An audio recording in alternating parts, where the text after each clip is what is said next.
đây hiểu miền đấy thay à hiểu នេះថ្មី keyboard ថ្មី ហើយ keyboard មួយនេះខ្ញុំមាន promotion ពិសេសចែកជូនគ្នាយើងអ្នកដែលគាត់មើលវីដេអូហ្នឹងហើយ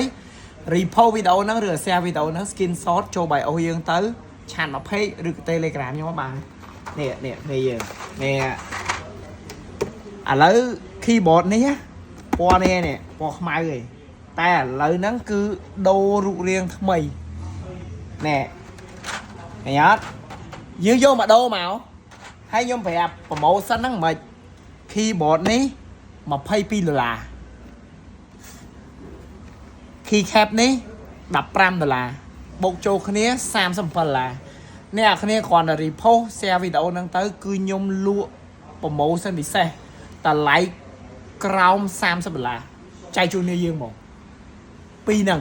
ចូលគ្នាគឺក្រោម$30អញ្ចឹងបើសិនជាគ្នាយើងត្រូវការអានេះណាឆាតមកខ្ញុំលឿនមកព្រោះ promotion នេះអត់ច្រើនទេអាវ៉ាន់វាមានកំណត់វាចិត្តអស់ហើយអញ្ចឹងខ្ញុំធ្វើ promotion ហ្នឹងពិសេសសម្រាប់អ្នកមើលវីដេអូខ្ញុំអរគុណ